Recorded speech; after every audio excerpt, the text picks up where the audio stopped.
All right, what's up, everybody? Welcome back. We're here with some more PGA DFS picks and lineup advice for FanDuel and DraftKings. This time for the 2023 Honda Classic down at PGA National in Florida. Welcome. I'm Brian Jester, co-founder here at Occupy Fantasy, and we're doing a live Q&A here, 15 to 30 minutes, depending on how many questions we get. Timing worked out kind of weirdly earlier today, so I figured we'd do the live stream, get in some live questions, some live breakdowns. Also gives us some more time to digest the betting market info, give more time for the betting markets to move a little bit. And make sure you let me know if you're watching this on replay or whether you're watching it live here. Let us know in a comment if you prefer the earlier videos, the pre-recorded videos that we release at 2 p.m. Eastern on Wednesdays, or if you prefer these later night Wednesday evening type streams. Obviously, the earlier editions give you more time to digest and more time to use that information to make your lineups. However, I'd argue the later times here, the live streams at night, give us more time to look at those betting markets and give you the most up-to-date information if you're not a member or if you're not in our Discord server. So just let me know in a comment which one you feel better about. So let's jump into it here. 2023 Honda Classic. Not an elevated event as we've seen the past couple of weeks, so a really weak field. We have Sung Jae at the top above the pricing and the odds board, and then right after him is Shane Lowry. It's yeah, I mean, look here. Let's clear this and let's look at the pricing. We have two guys over 10K, Sung Jae and Shane Lowry, and then Chris Kirk is the third highest priced golfer in the field, 9,900. So that should let you know what type of field that this is. I mean, we've seen some really interesting winners in the past here. Sepp Straka won this event last year. We've seen Keith Mitchell, and we've seen some big names and some big numbers win this event. So the very initial thought when seeing this event is that one, these are the types of tournaments that we love to see. You can't get absolutely crushed by, excuse me, you can't get absolutely crushed by 40% John Rahm, which is has been just been disastrous the past few weeks if you haven't played him. So fortunately, we don't have to deal with that. We don't have to deal with just a bunch of studs. These are the events that we have big edges over the field. So again, if you have questions throughout the show, go ahead and throw them in the chat. See Dot Bets is in the chat. What's up, man? So let's go ahead and get into it. Normally, what we do with these videos to start, we talk about any weather, important metrics for the event. Then we get into the betting markets, and then we talk about some ownership sums. So let's talk about the event itself. PGA National, one of the toughest courses that they'll play all year. If you look, let's go back to last year's leaderboard. This is the 2022 leaderboard where Sepp Straka did win the event. Just 10 under. Generally, we see this range of 6 under to 12 under win this event. And with that said, you'll see the cut at +2. You know, some of these events, most of the events we see, you have to be under par. So don't be shocked if you're watching Shot Tracker and you see your guy bogey a couple of holes. Don't get too upset. The cut's going to be +2 or higher. We've seen the cut as high as +5 sometimes here, depending on if the wind is blowing, which we'll get to here in a second. And you'll see some massive numbers. And because the course is so waterline, so many penalties, really easy to make big numbers here. You will see some massive numbers. I mean, Matthew Wolff, who I definitely played in this event last year, finished 17 over par in just 2 holes. I mean, that looks like me out there golfing 17 over. So you'll see some numbers. Don't be upset. Your guys are going to make bogeys, and you're going to have some picks that just go completely off the wall. It's going to happen in an event like this. But that also means when there is this level of penalty, both off the tee, with the water, all the hazards around the course, that we could see some chalk fail mightily. And so I'm always of the belief, just in general in golf, because of how much variance is in the sport, that we should tend to shy away from chalk as much as we can. Sometimes guys are going to line up with everything that we look at, and there's still a good play. But I mean, are we going to play 20% guys that we don't like that much? Are we going to play 40% golfers? One hole can ruin that number. So if you're looking to be contrarian, this is certainly the week to do so. So really tough venue. We're looking at guys who are good in Florida, guys who are good in tough conditions, good ball strikers. The greens are tough to hit here. So guys that match that is really what we're looking for. So let's take a look here. Let's actually look at the weather now. And let's go to Wind Finder, one of our trusted sources for wind. And we see that this is on Wednesday, obviously. So let's look at Thursday. And we see we have Thursday here. 10 to 15 mile per hour gusts most of the day. A little bit more in the morning, it looks like, as of right now. And then Friday is completely calm. So, maybe there could be an argument to say that the golfers who tee off Thursday afternoon have it the easiest. If truly, because this event starts at what 6, 7 a.m., 8 a.m., whatever it is, if the first 3 hours of golf are the windiest, again, it's not that much greater, right? 5 miles per hour, it can make a difference if we're in Florida, but if you're leaning one way, I would say Thursday afternoon is the best. But again, forecast can change. We've seen the merits of both fading what looks like to be the proper forecast beforehand. We've seen merits of playing the proper forecast. I really wouldn't let it dictate too much what I do this week. But if you're a type of player, type of DFS player that wave stacks, Thursday afternoon, Friday AM looks the best. But also wouldn't be opposed to stacking different types. If you're playing, let's say you're playing 20 lineups, you make 10 regularly, and then you stack 5 Thursday afternoon, stack 5 Thursday morning, just in case one of the waves truly provides a big edge. So again, if you're playing it normally, I wouldn't let the weather dictate too much with what you're doing with your lineup. So we got some questions in the chat. Super Pete says thoughts on Min Woo, slightly risky, but in great form the past couple of months. Yeah, that also goes to show the quality of this field. Let's go back to DraftKings here. And we see Min Woo Lee, who if you've been playing PGA DFS, you haven't been playing him much because he hasn't really been on the PGA Tour. Really has been playing in Dubai, at the Abu Dhabi Classic, the Hero Dubai Desert Classic over on the European Tour. And yeah, looks great over there. T13 in January, T2, third. But now he's coming back over here where he's disappointed a decent amount of times. And again, 9,400. And yeah, I get it. Let's take a look at his ownership. Let's pull up the Occupy model and we sort by salary. And we see Mimo Lee 18% for a guy who hasn't played that much at all, really, in the United States. And we actually see his OF index in our model super low at 22.2. So the model's picking up on his long-term form. Model's more long-term looking than short-term. So obviously a guy who's done well recently but not great long-term isn't going to show up well in the model. But again, 18% at a guy who's priced pretty highly. I would say at his peak almost, if not higher. So I think he's probably overpriced and overowned. Haven't seen much love for him in the betting markets. So that would be my lean towards Minwoo Lee. All right, let's go back to DraftKings here. Talked about the weather. We talked about the event itself. Now let's talk about those betting markets and what they are telling us. So if you've been watching these PGA videos every single week, you know we talk about these overlap, sharp, trifecta, whatever you want to call it plays. Basically, we look at all of the sharp sportsbooks. We monitor them. We've been following their moves for years now. We know when they move a golfer's odds to win, what it means. Each individual book is different, but we've been monitoring and tracking those. And when we can find golfers whose odds to win have improved at all of these sharp sportsbooks, generally that's a good sign for their DFS prospects because one, their ownership remains the same, and two, despite their odds moving, their ownership doesn't really get affected that much. So it's super interesting. So let's go back to DraftKings and we'll talk about it. And fortunately, because we're doing this Wednesday evening, we have almost all the golfers that are going to be in this list on the list already. So I'll run through these names. Golfers whose odds to win have improved at all the sharp sportsbooks. Guys you should consider extra for your DFS lineups. And we'll start with Danny Willett, who's the first one. Danny Willett, 7,400. As you see here, actually, second in the field among scrambling last week at the Genesis. And fortunately finished T18. A good week for Danny Willett last week.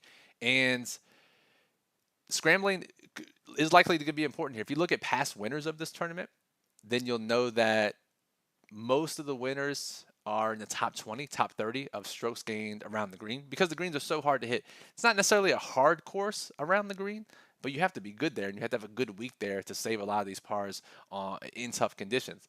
So Willett, who has gotten some other love from handicappers that we respect, obviously those sentiments have translated in the betting markets. Danny Willett is a trifecta play this week. And if we go to the model and we look at these guys' ownership, we see Danny Willett at just 6%. So there's a low owned play for us right off the bat. All right, going back to DraftKings, moving on. Other sharp plays that we should discuss here.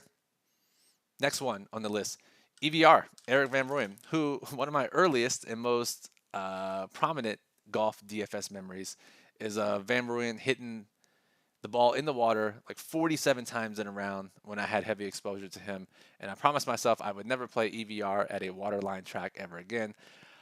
But here we go. EVR at a hazard-filled course at PGA National. Really just underpriced, both in the betting markets. Well, the betting markets now are catching up a bit. but underpriced in the betting markets and his DFS price based on his long-term form and his long-term ability. Had some injuries to deal with. We saw him at least make the cut last week at the Phoenix Open, so that's important. And T6 at the American Express. So some of that ceiling it has returned for EVR, which is great to see. And the model really loves him because it does look at long-term form, like we said. And Van Rooyen, just 4% on DraftKings. Things we love to see. Dot Bet says thoughts on Benny On. Yeah, he's going to be pretty popular. We have him at 15% projected. We're going to have one more final projection update after this video post. But yeah, I'd like him. He checks a decent amount of boxes for me as well. I think he's one of the better chalk options. But we saw him when, and I say this because it potentially cost me 6 figures in the flop shot. Back when, let's go to his DraftKings profile. We'll take a look.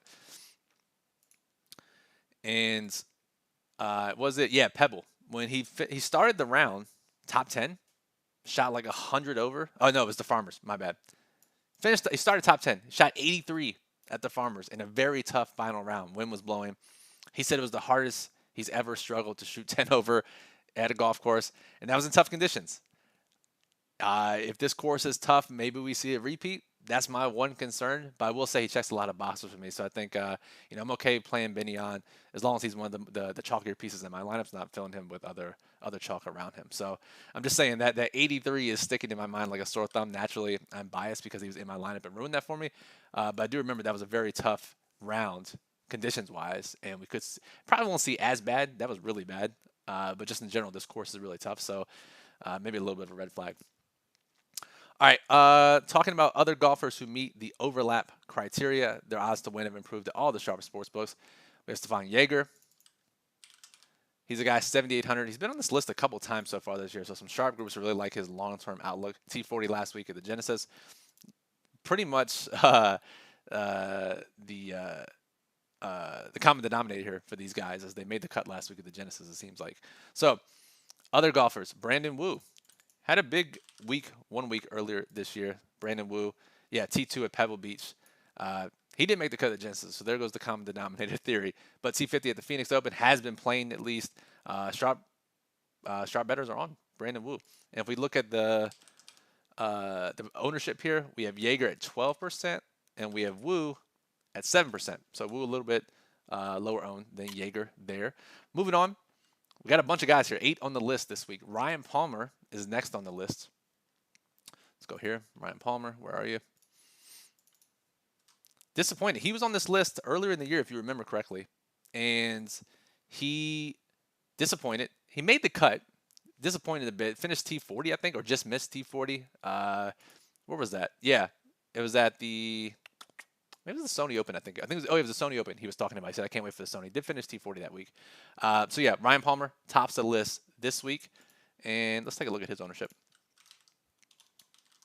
7%. A lot of these guys are 7%. So, if we're looking for low-owned, sub-10% guys, this list is full of them. Hayden Buckley is the one popular option on the list. He is 7,600, 14%. Maybe not being that high-owned Buckley, but 14% is pretty popular for a guy at 7,600. And he had a big finish earlier this year, just a couple weeks ago. In fact, let's go back to DraftKings. Hayden Buckley. Yeah, at the Sony Open, the aforementioned Sony Open, finished second there. Missed the cut at the Genesis, so again, there goes that common denominator theory. But Buckley is on the list as well. Let's go back to, and let's round out the list. We have last year's winner, Sepp Straka, who people aren't expecting to go back-to-back, rightfully so. He's just 8% owned on DraftKings, 8,500. He, if he can repeat what he does last year, he'll win this tournament. So he's an overlap play in the final one, the most interesting one to me. Korn Ferry guy had his best finish of his PGA career last week or last time out at Pebble Beach. Finished T15. Eric Cole, just 3% projected on DraftKings, 6,900.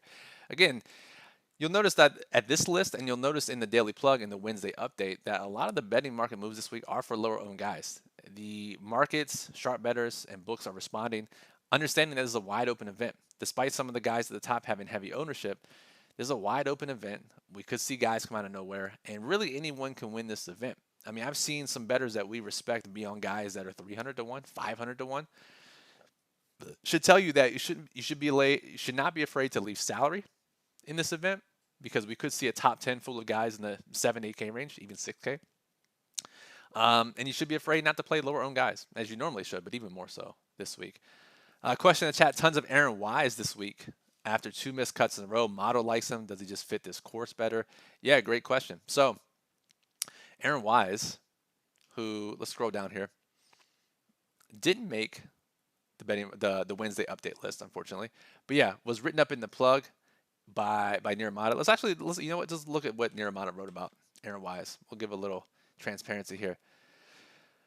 First in Niramata's value rank, second in our model. So yeah, really, if you look up at what this course values, total ball striking, strokes gained off the tee and on approach, positive putting history on Bermuda, ability to thrive on tough courses. Wise checks a lot of these boxes. There's a big reason why when we sort by OF Index, Wise ranks number 2. Yeah, I am not thrilled about the 24% ownership. Just because, yeah, like you said, the 2 missed cuts in a row, not something you really like to see. But he fits this course really well. And there are warts on all these guys. I mean, let's transition and talk about ownership now, because Wise is the second most, tied for the second most popular with Shane Lowry. Sungjae, 42%. Now remember, we've seen Jon Rahm at 40% plus in recent weeks. Sungjae is not Jon Rahm. Sungjae is a great player. Rahm has been otherworldly this year. But Sungjae, the same Sungjae that missed the cut at this event last year, is now 42% this year. So he'll probably make the cut. He'll probably be top 20, whatever it may be. But just understand the leverage that you get if Sungjae underwhelms this week. Again, on a course that has a lot of hazards. All it takes is one hole, and he doesn't meet value for his ownership. Same with Shane Lowry, right? No one played Shane Lowry last week at the Genesis because he was atrocious in Phoenix. Yet now he's 24% after one good week. And now this is, again, Shane Lowry is actually number 1 in our model this week. He fits this course extremely well. Tough conditions, all that jazz. So I get it. I'm just saying, like, you have to play someone. We know in every other sport, we look at NFL Showdown, we look at, gosh, you name it. People have to use a salary, right? No matter what. So there are choices to use a salary this week, or Sungjae, who missed the cut last year, Lowry, who was atrocious 2 weeks ago, Aaron Wise missed 2 cuts in a row. Those are their choices. They have to pick one, and they're gravitating towards all of them. So they're going to pick them. So I'm not saying you can't play these guys. I'm just saying that the ownership is kind of crazy. And just understand that if you play Sungjae, you really have to balance it out with some low-owned guys. Fortunately, we have a ton to offer this week. If we look at DraftKings ownership once again, Wise, Vegas, Svensson, Minwoo Lee. I mean, these are the guys that we're talking about here. McCarthy, Ben Griffin, 7,900. Cooch has been playing well, and Benny On, all 15% or higher owned. None of these are world-class players compared to the rest of the PGA Tour, right? Sungjae maybe, Lowry at times. Compared to you and I, yes, obviously they're world-class players. But just understand that we're not playing super consistent, super safe guys here at massive ownership. We talk about the occupied construction, max of 2 guys over 15% this week. Totally fine with not even playing any over 15%, playing these lower guys that match up to the betting markets, guys that match up to the model, guys that match up to what Niramata has pointed out in the plug. So, I mean, you can go, this is above the paywall. If you're not a member of Occupy Fantasy, you can go and just look at the Wednesday update, which posted a couple of hours ago. All the betting market moves at Pinnacle Sports. Their odds to win have decreased by this amount. Who are the values based on Pinnacle Sports? And you can find the lower owned guys here and play those. Now, granted, this is a big reason why Niramata pointed out Aaron Wise is a 50% value according to Pinnacle Sports. Big reason why he's 24% owned. His odds to win don't necessarily match up with his DraftKings salary, where it's placed in the tiers. All right, let's close it out, and let's leave you with some 5% plays or less that can help you win tournaments. All this talk about high ownership. Let's talk about some low ownership. So what I'll do here in the model, I'll filter it here to just 5% or less. Couple names I'll throw at you. We already talked about EVR. That's one. 4% owned. We talked about Eric Cole. Love that. Who else we got here? Let's keep scrolling. Let's find some names here. Carl Yuan. Yeshun Yuan. Carl Yuan by most data providers. 2% owned. We see the big line move at our partner sportsbook at Sugar House. Also line move at Pinnacle Sports. Yuan 2% owned. Love to see that. Tyler Duncan was written up in the plug by Niramata. 2% owned. He is a value as well. We see the line move here. Any other guys we want to talk about though here? Let me think here. There was a couple more I wanted to point out. Let me make sure there's no one I'm missing here. The big one here that I do want to point out is Andrew Novak. 2%. I've seen multiple sharp handicappers who come at the game very differently. Both arrive at Andrew Novak. We haven't witnessed any betting market moves. He's already 150 to 1. So he's already way out there, 2% owned.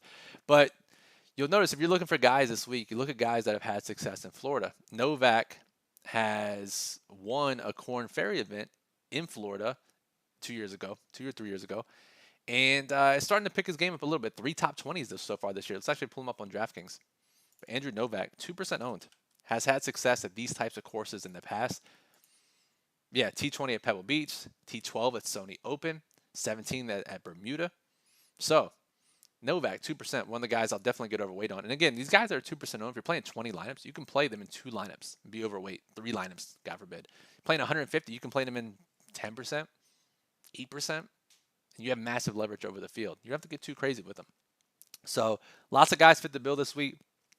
Check out the betting market update in the Daily Plug. Read the Daily Plug itself, the Occupy model. And I'll post any final updates tonight in the Discord if there are any. But that should do it.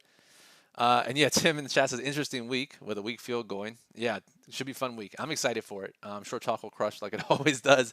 But I'm excited to see which low-owned guys rise to the top for sure. So if you're not already, make sure you subscribe to the channel. Get notified when we go live, upload these videos. The schedule changes on Wednesdays. Again, we're looking to get your feedback. So just subscribing to the channel is the best way to get notified when these videos will post every week for PGA.